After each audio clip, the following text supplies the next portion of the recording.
Class 10ویں کی جان پہچان والی کتاب کے اندر میں نے آپ کو پچھلی ویڈیو میں چیپٹر نمبر 8 کی ریڈنگ اور ان کے کوشچن آنسر آپ کو کروا دیے۔ آج کی ویڈیو میں چیپٹر نمبر 9 کی ریڈنگ کریں گے اور ان کے کوشچن آنسر کو پڑھیں گے، ٹھیک ہے؟ تو ویڈیو کو شروع کرنے سے پہلے اگر آپ ہمارے چینل پر نئے ہیں تو اس چینل کو ضرور سبسکرائب کر لیں، شیئر کر دیں، لائک ضرور کریں۔ تو چلیے شروع کرتے ہیں۔ بسم اللہ الرحمن الرحیم۔ لوک کہانی۔ یہ سبق اسپینی زبان کی ایک لوک کہانی پر مشتمل ہے۔ لوک کہانی کسی معاشرے کے افراد میں سنائی جانے والی ایسی کہانی ہوتی ہے جس میں فطرت، انسان اور ماحول کی دوسری تفصیلات کے متعلق روایتوں کو اخلاقی تعلیم و تربیت کی خاطر کہانی کے روپ میں بیان کیا جاتا ہے۔ اس کہانی میں خدا پر ایک کسان کے پختہ یقین کو اس ڈھنگ سے پیش کیا گیا ہے کہ اس سے باہمی ہمدردی اور انسان دوستی کی تصویر کشی ہو جاتی ہے۔ خدا کے نام خط۔ اس وادی کا اکلوتا مکان ایک چھوٹی سی چٹان کے اوپر بنا ہوا تھا۔ وہاں کھڑے ہو کر بہتے ہوئے دریا، مٹر اور چنے کے کھیتوں کو بخوبی دیکھا جا سکتا تھا۔ یہ کھیت بڑی عمدہ فصل دیتے تھے اور انہیں جس چیز کی بے حد ضرورت تھی وہ بارش تھی۔ لینشو اپنی زبان اور کھیتوں کے چپے چپے سے واقف تھا۔ یہ زبان نہیں ہے، زمین ہے، یہاں پر غلط لکھا ہوا ہے، آپ زمین پڑھیں گے یہاں پہ، ٹھیک ہے؟ لینشو اپنی زمین اور کھیتوں کے چپے چپے سے واقف تھا۔ وہ آج صبح سے بار بار آسمان دیکھے جا رہا تھا۔ اس نے تشویشناک لہجے میں کہا، بی بی، میرا قیاس ہے کہ آج بارش ہوگی۔ ہاں، آج کسی بھی وقت بارش ہو سکتی، یہ اگر رب چاہے تو۔ اس وقت بڑی عمر کے لڑکے کھیتوں میں کام کر رہے تھے اور چھوٹے بچے مکان کے نزدیک کھیل رہے تھے۔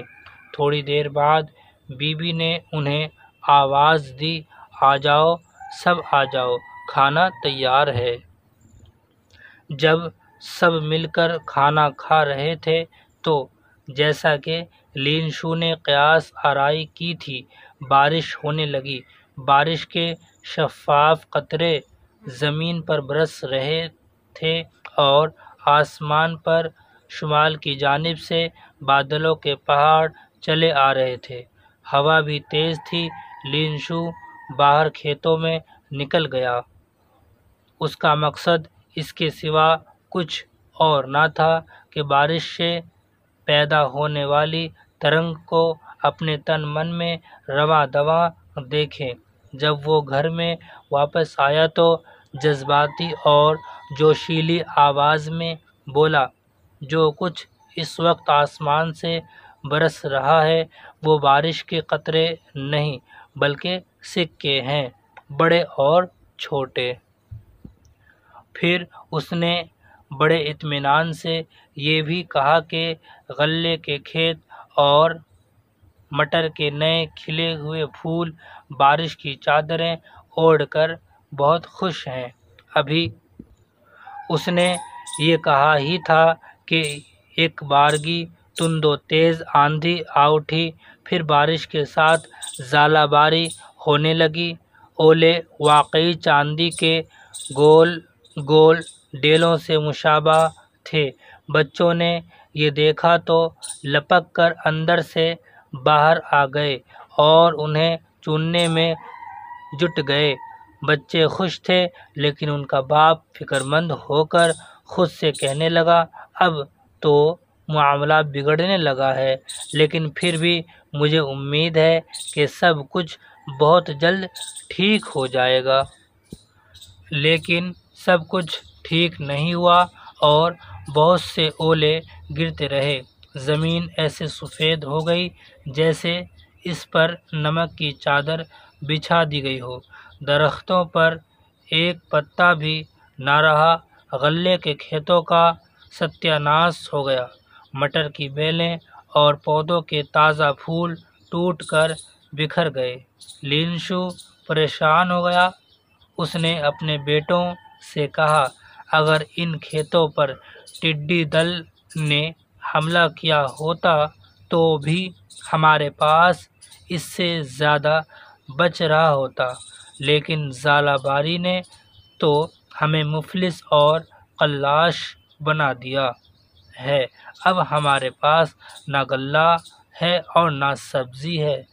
اس سال تو ہمیں فاقے پہ فاقے کرنا ہوں گے۔ وہ تمام لوگ جو وادی کے اس اکلوتے مکان میں رہتے تھے اپنے دلوں میں ایک ناقابل شکست امید لیے بیٹھے تھے اور ایک اندیکھی قوت پر تکیہ کیے ہوئے تھے۔ وہ اپنے آپ سے کہہ رہا تھا، دل چھوٹا مت کرو، ہمت مت ہارو۔ اس میں کوئی شک نہیں کہ سب کچھ تباہ ہو گیا ہے، لیکن یاد رکھو کہ بھوک سے کوئی نہیں مرتا۔ لینشو کے تمام خیالات اپنی آخری امید یعنی آسمانی امداد کے گرد گھومتے رہے۔ اس کو بچپن ہی سے یہ تعلیم دی گئی تھی کہ سب کا پالنہار بڑا رحیم اور کریم ہے، انسان کے دل کی گہرائیوں کی بات جانتا ہے۔ لینشو اپنے کھیتوں میں بیل کی طرح کام کرتا تھا۔ وہ کچھ لکھنا پڑھنا بھی جانتا تھا۔ آئندہ اتوار تک اس نے اپنے آپ کو اس بات کا یہ پختہ یقین دلا دیا کہ ایک اندیکھی محافظ ہستی موجود ہے۔ اس یقین کے بعد اس نے خدا کے نام ایک خط لکھنا شروع کیا، یا ربی، اگر تو نے میری مدد نہیں کی تو میں اور میرا کنبہ اس سال فاقوں کا شکار ہو جائیں گے۔ اس وقت 100 روپیوں کی اشد ضرورت ہے تاکہ میں کھیتوں کی حالت دوبارہ ٹھیک کر سکوں اور ان میں بوائی کر سکوں اور نئی فصل کی کٹائی تک زندہ بھی رہ سکوں، کیونکہ ژالہ باری نے ساری فصل تباہ کر دی ہے۔ لفافے پر پتے کی جگہ اس نے یہ الفاظ لکھے، یہ خط خدا کو ملے۔ اس کے بعد اس نے لفافے کو بند کیا اور غمگین دل کے ساتھ شہر کی طرف چل دیا۔ ڈاک خانے پہنچ کر اس نے ٹکٹ خریدے، لفافے پر چپکائے اور لفافہ سپرد ڈاک کیا۔ اس ڈاک خانے کے ایک ڈاکیے نے، جو خطوں کی تقسیم کے ساتھ ان کی چھٹائی کا کام کیا کرتا تھا، ہنستے ہوئے یہ الفاظ اپنے افسر کو پیش کر دیا۔ اپنی ساری ملازمت کے دوران اس نے اس پتے پر کبھی ڈاک نہیں پہنچائی تھی۔ پوسٹ ماسٹر ایک خوش مزاج اور دردمند دل کا آدمی تھا۔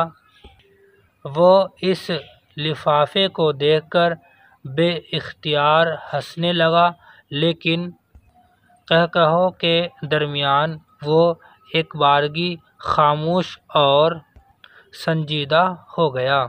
اس نے لفافے میز پر رکھ دیا اور کہنے لگا، واہ واہ، کیا پختہ ایمان ہے!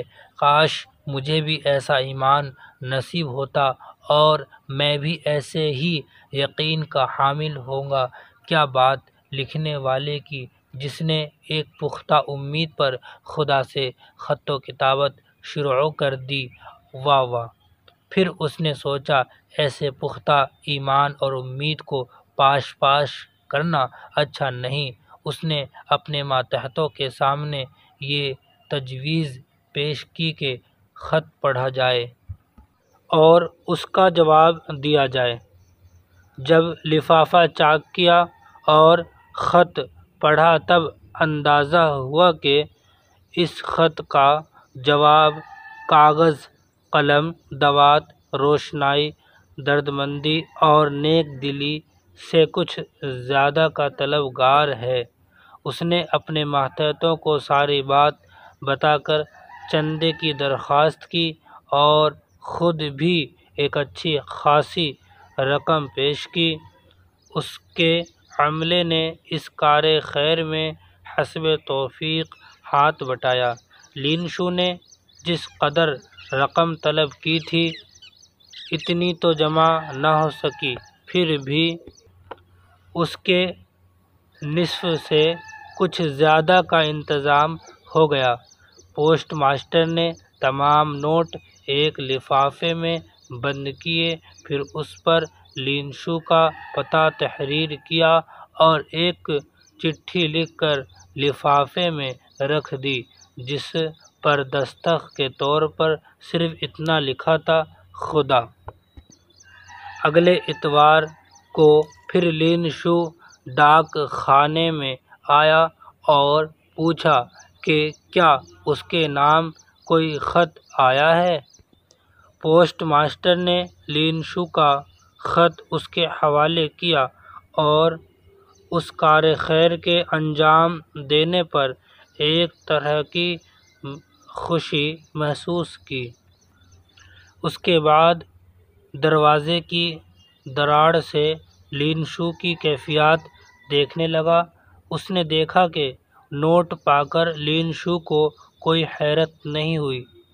اس کو تو جیسے اس بات کا پختہ یقین تھا کہ یہ رقم تو اس کو ملنے ہی والی ہے۔ پھر جب اس نے رقم گن لی تو بگڑ گیا اور بڑبڑانے لگا، خدا نے تو ہرگز ایسی غلطی نہیں کی ہوگی، اور نہ اس کے پاس اس چیز کی کمی ہے جو میں نے اس سے خط کے ذریعے طلب کی تھی، وہ تو اس سے بھی زیادہ دے سکتا تھا۔ پھر کچھ سوچ کر ڈاک خانے کی کھڑکی پر گیا، کاغذ قلم طلب کیا اور پھر خط لکھنے بیٹھ گیا۔ اس کی پیشانی پر ابھرنے والی لکیریں بتا رہی تھیں کہ وہ جملے بنانے کے لیے اپنے ذہن کو بری طرح ٹٹول رہا ہے۔ اسی کیفیت میں اس نے خط بمشکل پورا کیا اور اچھی طرح دیکھ بھال کے اسے لفافے میں بند کیا، پھر ٹکٹ خریدا اور اس کو ایک زوردار مکے کے ساتھ بند کر دیا۔ پھر جیسے ہی خط لیٹر باکس میں گرا تو ڈاکیے نے فوراً ہی اسے نکال دیا۔ خط پڑھا گیا۔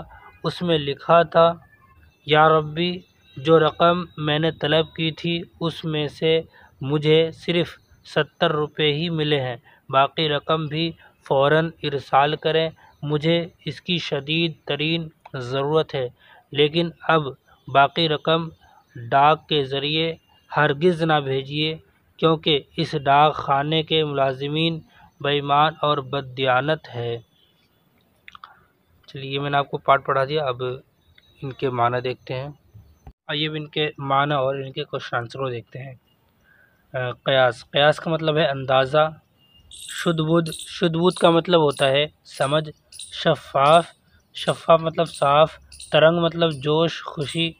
قلاش، قلاش کا مطلب ہے غربت، پاش پاش کرنا، ٹکڑے ٹکڑے کرنا۔ کار خیر، نیک کام، بددیانت، بے ایمان۔ آئیے سوال نمبر 1 ہے،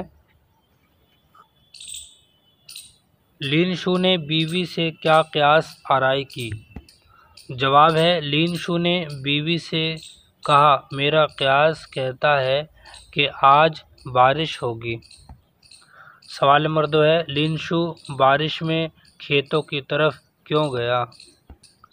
جواب ہے، لین شو بارش میں کھیتوں کی طرف اس لیے گیا کہ وہ بارش سے لطف اندوز ہو اور بارش سے پیدا ہونے والی ترنگ کو اپنے تن من میں رواں دیکھیں۔ سوال نمبر 3 ہے، ژالہ باری سے کیا نقصانات ہوئے؟ جواب ہے، ژالہ باری سے درختوں پر ایک پتا بھی نہ رہا، غلے کے کھیتوں کا ستیہ ناش ہو گیا، مٹر کی بیلیں اور پودوں کے تازہ پھول ٹوٹ کر بکھر گئے۔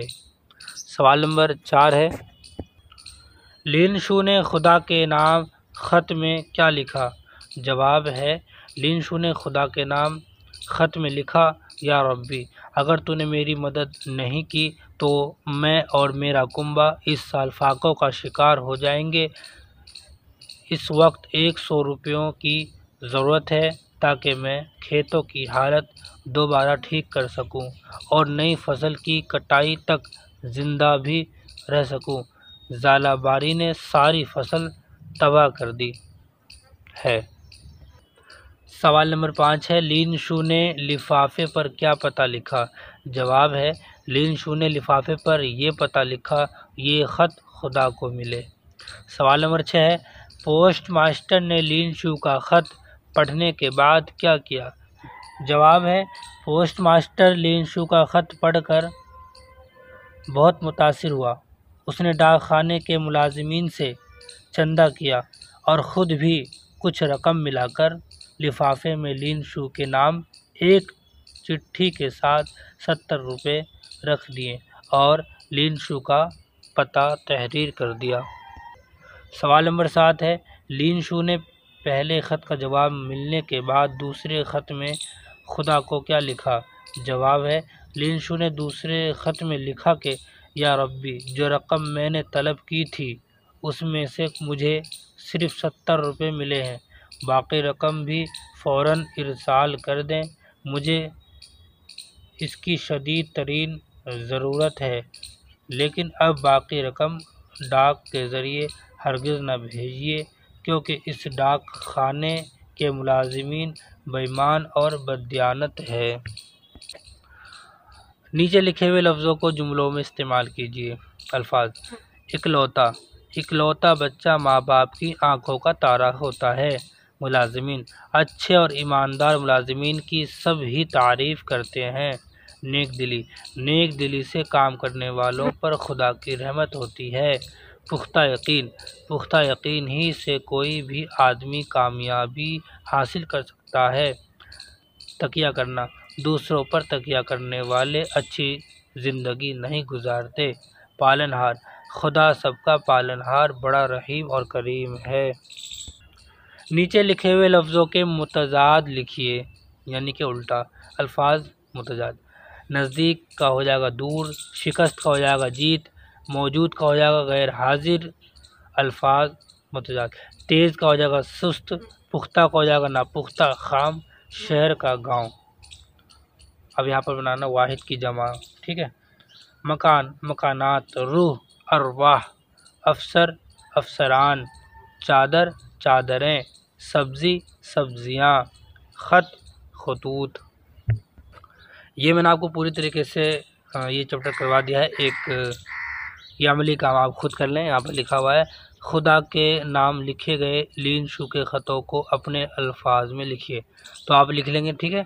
چلیے میں آپ کو دکھا دیتا ہوں، آپ لکھ لیں، آپ اسکرین شاٹ لے لیں، ٹھیک ہے۔ اس کا میں زوم کر کے آپ کو دکھا دیتا ہوں، ٹھیک ہے۔ اس کا اسکرین شاٹ لے لیں اور اپنے کاپی میں اتار لیں۔ چلیے، یعنی کہ چیپٹر نمبر 9 میں نے پوری طریقے سے کرا دیا ہے۔ اگلی ویڈیو میں چیپٹر نمبر 10 کی ریڈنگ اور ان کے کوشچن آنسر کریں گے، ٹھیک ہے۔ تو ملتے ہیں اگلی ویڈیو میں، تب تک کے لیے السلام علیکم ورحمۃ اللہ۔